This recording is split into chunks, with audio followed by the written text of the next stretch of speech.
Hi everybody, I'm back with another demonstration video. In this demonstration video, I'm going to show you guys how to utilize the layer mask. Now let me pop out this layer floating window here so we can see this a little bit better. But the layer mask can be found right at the bottom. It's the third from the left, and it looks like a rectangular shape with an empty circle in the middle.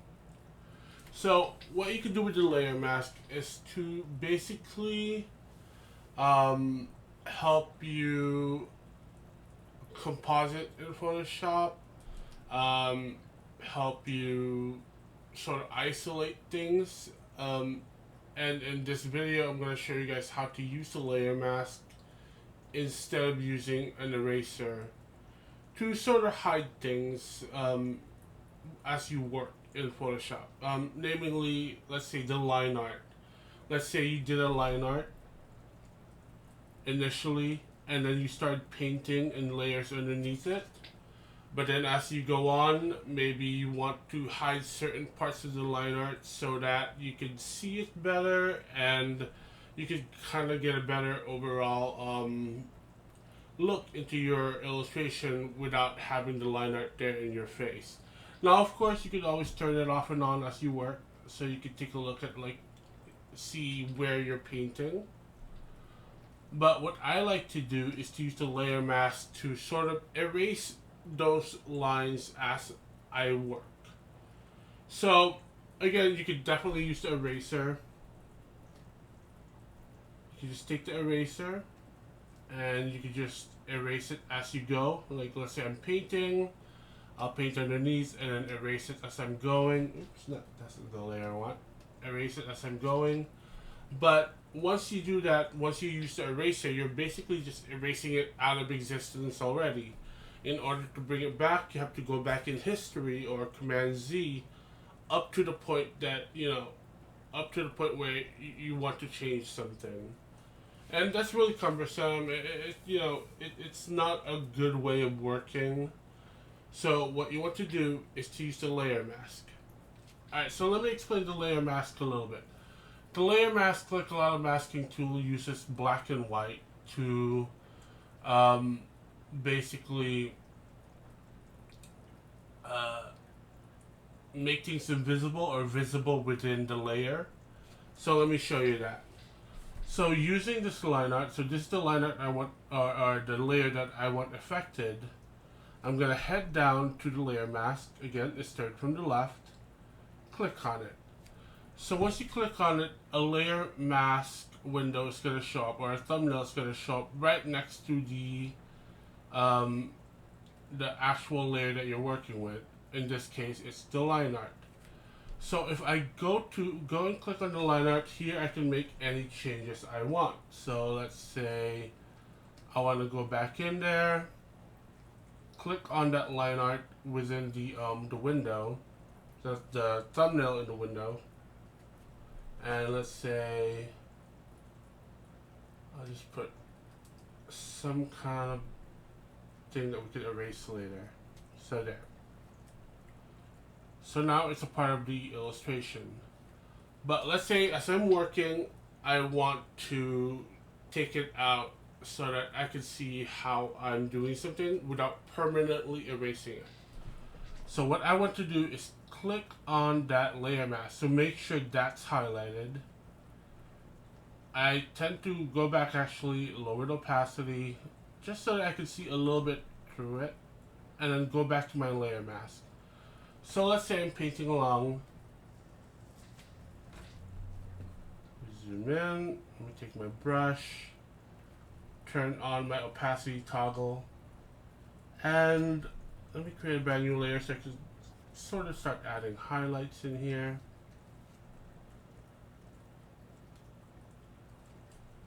But as I'm painting, I see that those line art right here it's just in the way.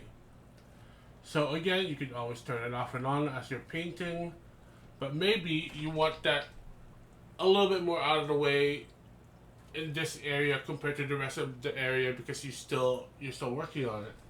So I go back to my layer, make sure your layer mask is highlighted. So as you notice here, if I click on my normal layer, the normal thumbnail in that layer, and you look at my swatch, it has the color picker that I'm currently using. If I go to the layer mask, it switches to a black and white swatch. So it does that because if you're using the colors here, they kind of represent opacity. Clicking on my brush, and you could use anything for this one. Let's say I'll just use the normal hard brush. If I have black on as my color of choice, I can take anything away.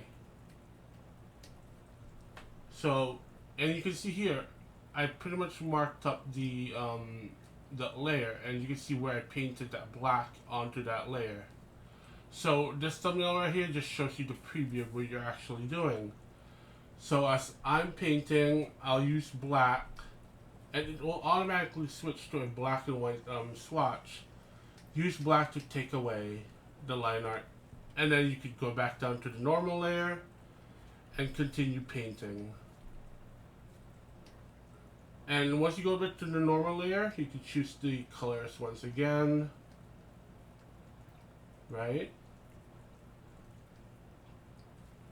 And then I go back in here, I continue using black to take away the line art.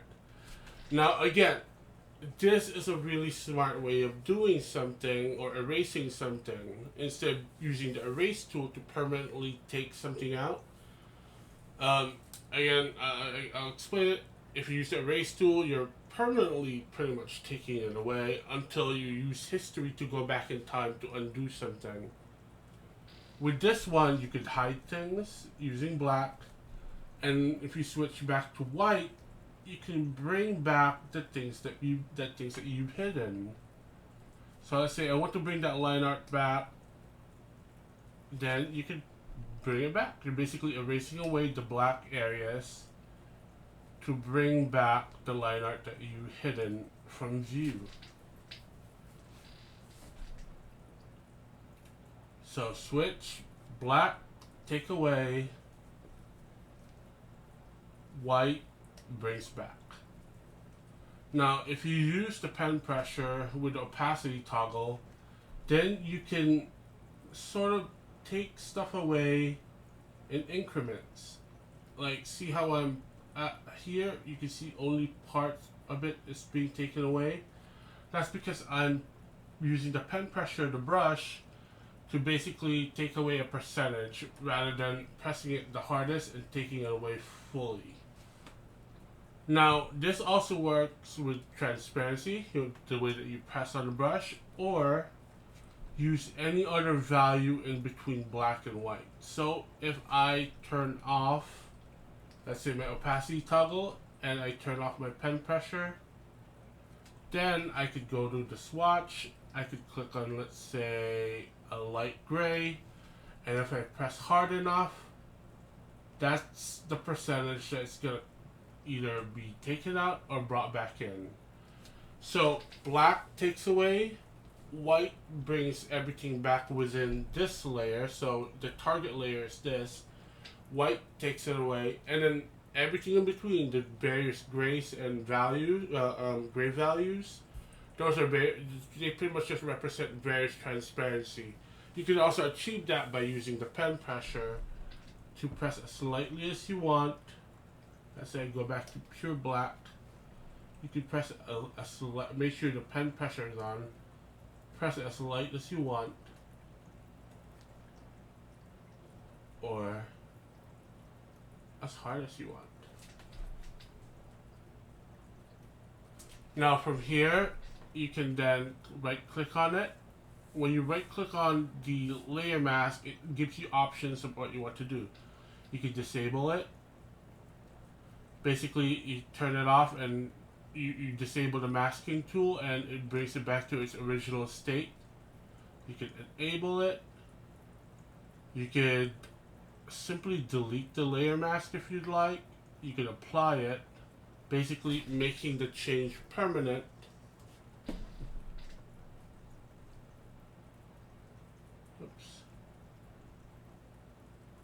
You could add the mask to a selection, so if you've selected something, it just applies it to that selection.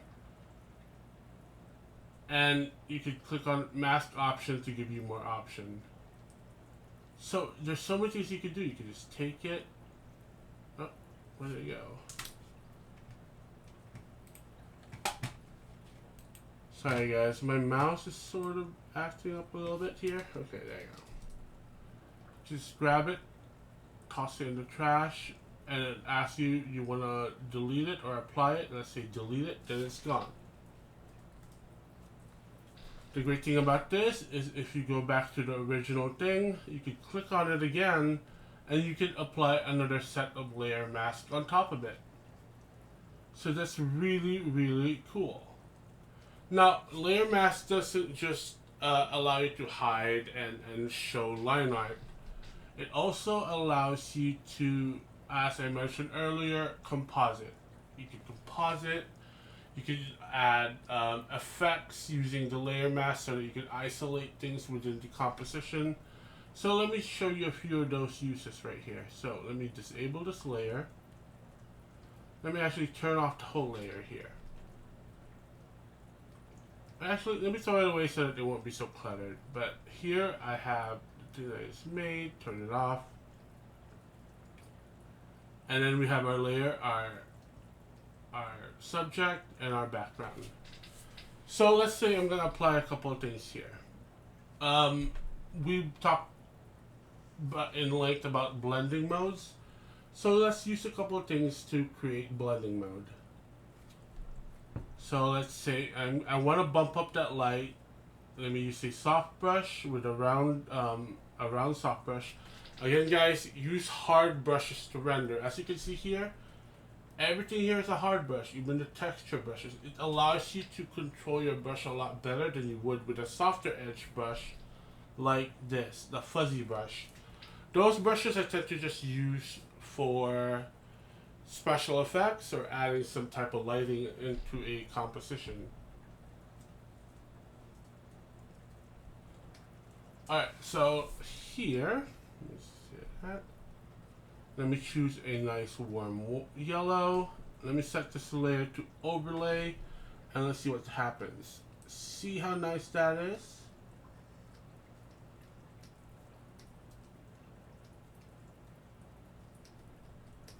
Just give it a really nice glow. You can see the great thing about working with layers is that I could isolate it in several ways. So since I have this character separate from the background, I could use the clipping mask, holding down on Option or Alt, going in between the layers, layer 7 and layer 6. I could click on it and I could create the clipping mask that we talked about in several videos. You could also just Option Command G or Alt Control G to switch between clipping and unclipping the layer onto the target layer. So basically, as you see this, the layer that I'm targeting becomes a sub-layer or a clipped layer. And now whatever I do here is only affecting the layer underneath it, which is the character. You could also basically just switch that around. Let's say you want to only target a certain layer, do that. So let's go back here. But let's say that you have a flat image and there's no way of separating these two things already. Now you have to, isolate things without the use of those separate layers or the use of clipping mask. So what you do, take our layer, click on our layer mask to create a layer mask. Again, black hides, white takes away. So let me use a soft brush here, zoom in, and then here I can paint out the effect in areas I don't want it to be in. Again, you can use the eraser, but it will not give you the ability to make mistakes easily. It'll hinder you from experimenting. and adding values and colors and brush strokes. So you really want to give yourself that room to have fun, experiment with stuff, and make mistakes without causing too much of a hurdle for you later on.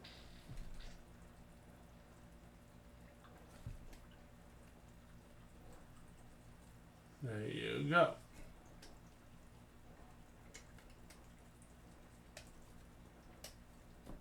And then I could right click on that. I could apply the layer mask.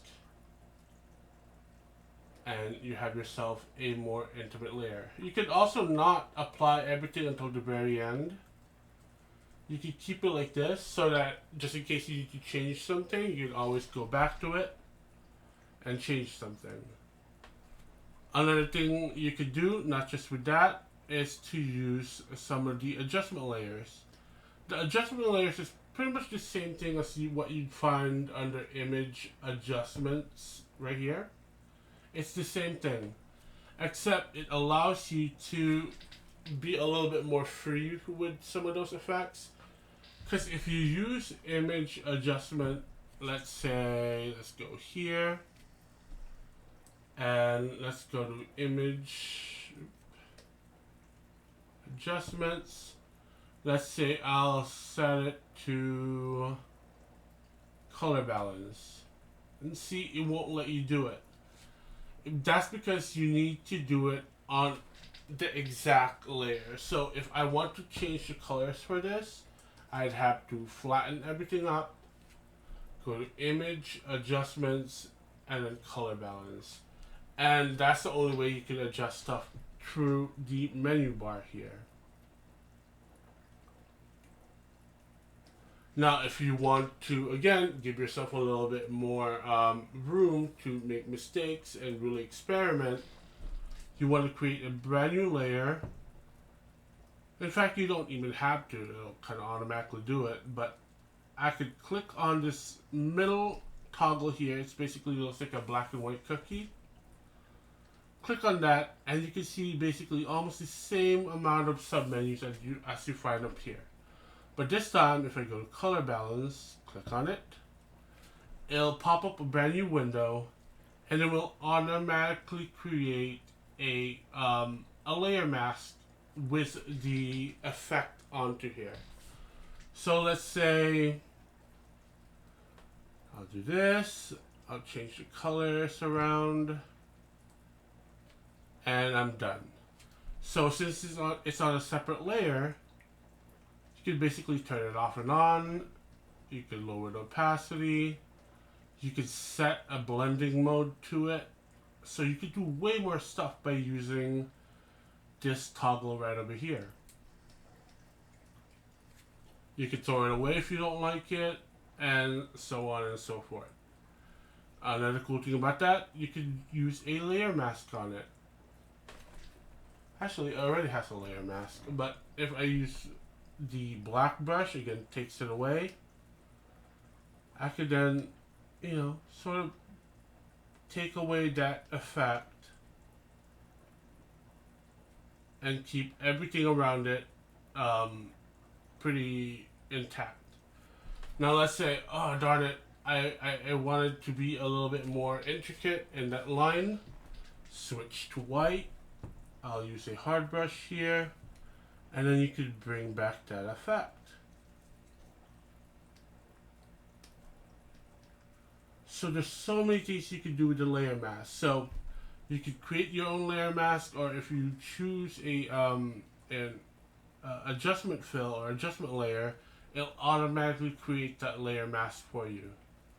And the great thing about this is that you can stack up as much as you want. Let's say levels. I showed you how to use the levels up here in the menu. You can create an adjustment layer for it, mess around with it, exit, so it's right here. You can lower the opacity on it.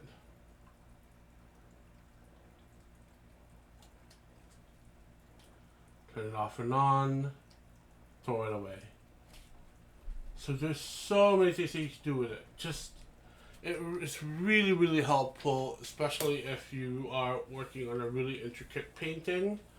It helps you isolate things, and you know, gives you a better chance again to make mistakes. Another thing, the last thing actually that I'm going to show you here is the compositing aspect of it. Let's say I want to add a bird flying in the background, or maybe sitting on her shoulder. Let's see what we can do here. I say you painted a bird. I do not have.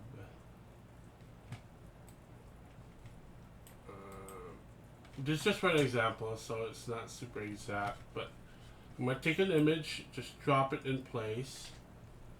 Command T. Transform. Command T or Control T. Edit. Transform. Flip horizontal to flip that image, and there we have it. So it's on a separate layer. I'm going to lower the opacity for this one first, so I can see what's underneath it. And then from here, again, you can go the eraser route. Just take an eraser and just start erasing something. But as you do that, you're permanently affecting that layer already. Or, again, click on the layer mask. And then from here, you use the brush, not the layer, you're using the brush. Let's take away stuff. So I'm going to use black to take away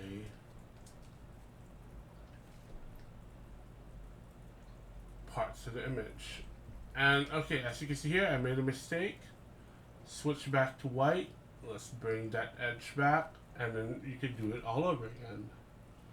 This time, let's be a little bit more careful.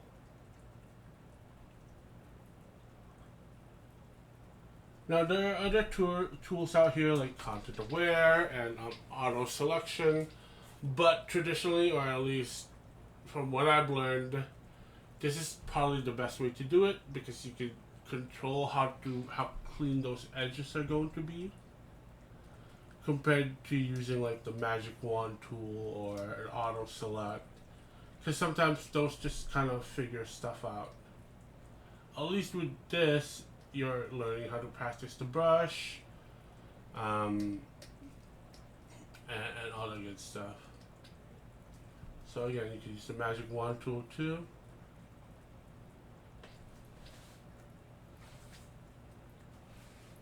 And take our brush.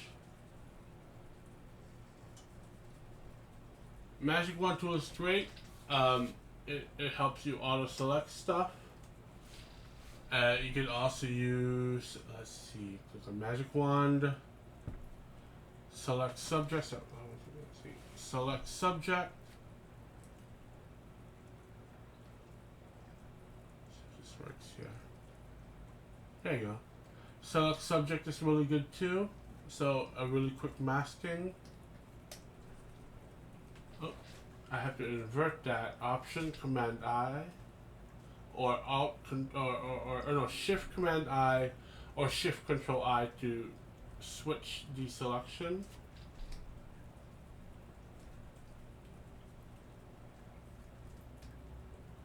Again, sometimes it's not super exact if you use the magic wand and then select subject. It'll kind of figure it out and try to. In this stage is actually really nice, but sometimes you have to go back in there with a brush. Let's say a soft brush, and clean it up just a little bit more. So we set the opacity here at 73%. In order to change that, you have to switch back to the normal thumbnail and then bring it back to full opacity. So now, and make sure you're selecting that image. Now we can place our little bird somewhere. And that's the use of the layer mask, adjustment layers, to composite in Photoshop. It is such a helpful tool. It's probably one of the best things you can do in Photoshop. It's learning how to use those masking tools along with some of the blending modes. and the adjustment fills. But of course, it's just a tool. As important as these are, it's all about the foundations. You know, understanding anatomy, structure, lighting, rendering. Those are the top tier stuff that you guys have to really get yourself going in terms of practicing them and looking at references to make sure that your work is the best it could possibly be. And then the cherry on top are all these things to help you achieve what you have in mind, or what your achieve what your idea is. So yeah, that's pretty much it. Hopefully, you know, it's not too confusing. Watch the video a couple of times and um, you know, practicing it over and over again. I know at the beginning I sort of had a hard time grasping how some of the masking tools work, but yeah, it's just practice and try to get it and making it a normal part of your tool set. Alright, that's pretty much it. Thank you very much. I'll see you in the next video.